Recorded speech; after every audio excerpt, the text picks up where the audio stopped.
আসসালামু আলাইকুম। চতুর্থ শ্রেণীর গণিত অধ্যায় ৯ দশমিক ভগ্নাংশ থেকে আজকে কিছু গুরুত্বপূর্ণ সংক্ষিপ্ত প্রশ্ন নিয়ে আলোচনা করব।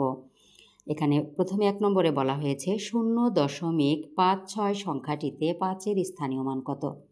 আমরা যখন দশমিক ছাড়া যদি স্থানীয় মান বের করি তাহলে কিন্তু ডান দিক থেকে আমরা একক, দশক, শতক এভাবে বলে স্থানীয় মান বের করি। কিন্তু দশমিকের অঙ্কে দশমিকের পরের সংখ্যাকে আমরা বলবো হচ্ছে দশমাংশ, তারপরে সংখ্যাকে বলবো শতাংশ, তারপরে সহস্রাংশ। এটা দশমিকের পরের থেকে আমরা বলতে যাব। এবার যেহেতু আমার ৫-এর স্থানীয় মান বের করতে বলা হয়েছে, তাহলে আমরা দশমিকের পরের সংখ্যাকে বলবো দশমাংশ, অর্থাৎ ৫ দশমাংশ। ২ নম্বরে বলা হয়েছে ১০০০ ভাগের ১৩কে দশমিক ভগ্নাংশে প্রকাশ করো। তাহলে ১০০০ ভাগের ১৩ অর্থাৎ ১০০০ দিয়ে যদি আমরা ১৩কে ভাগ করে দেই তাও আমরা করতে পারবো। আর যদি শূন্যের ভাগ আমরা করতে যাই তাহলে আমরা এইভাবে ভাগ করব যে শূন্যের ভাগ করলে যেই কয়টি শূন্য থাকবে ঠিক সেই ঘর আগে আমরা দশমিক বসিয়ে দিব। তাহলে এখানে যেহেতু ৩টা শূন্য আছে, তাহলে আমরা এখান থেকে ঠিক আমরা বামে ৩টা সংখ্যা আগে দশমিক বসিয়ে দেবো। তাহলে এখানে 2টা সংখ্যা আছে, যেহেতু আর একটা সংখ্যা নেই, তাহলে আমরা কি করব, এখানেও একটি শূন্য বসিয়ে দিয়ে তার আগে দশমিক বসিয়ে দিব।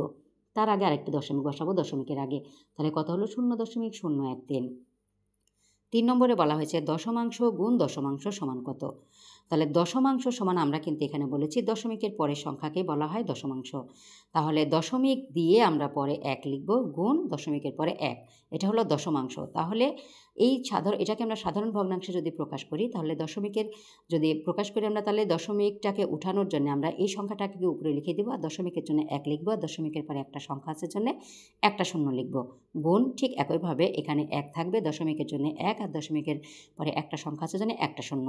১ আর ১ গুণ দিলে ১ গুণ করলে ১ হয়, আর ১০ আর ১০ গুণ করলে ১০ ১০ ১০০, অর্থাৎ ১০০ ভাগের ১, এটাকে বলা হয় কিন্তু শতমাংশ। ৪ নম্বরে বলা হয়েছে 0.25-এ কতগুলো 0.01 আছে?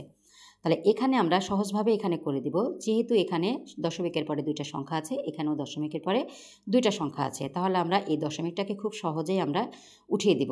দিয়ে এই 25-এর সাথে 1-এর যদি গুণ করে দিই তাহলে 25-1-এ 25। এখানে আরও সংখ্যা থাকবে, যদি থাকে তাহলে সেই সংখ্যা দিয়ে এটাকে গুণ করে দিলেই যেটা হবে সেটাই উত্তর।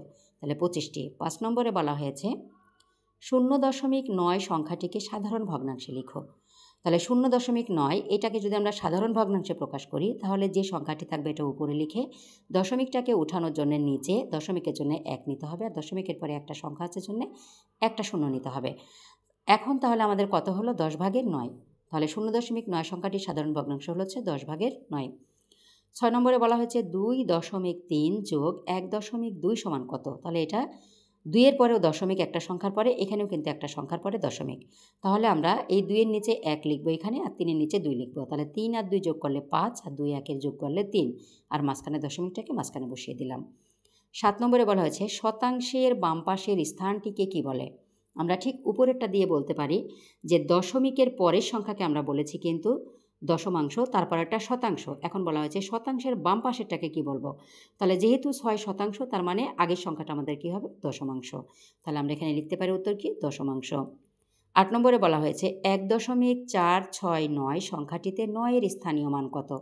তাহলে ঠিক দশমিকের পরের সংখ্যাকে দশমাংশ, তারপরে শতাংশ, তারপরে সহস্রাংশ। তাহলে 9 হবে সহস্রাংশ। এখন 9 নম্বরে বলা হয়েছে 0.051 দশমিক ভগ্নাংশটিকে কথায় লিখো।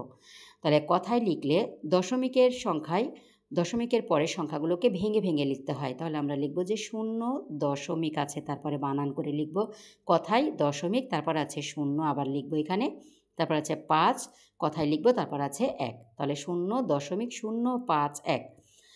10 নম্বরে দেওয়া আছে 1.6 বিয়োগ 0.4 সমান কত? তাহলে আমরা বিয়োগ করে দিলে 6-এর মধ্যে 4 বাদ দিলে 2 থাকে, তারপর এখানে মাঝখানে দশমিকটা আছে, আর এখানে 1-এর সাথে 0 বিয়োগ দিলে কত থাকে? এখানে 1 বসে যায়। আশা করি সবাই বুঝতে পেরেছেন। ধন্যবাদ সবাইকে। আসসালামু আলাইকুম।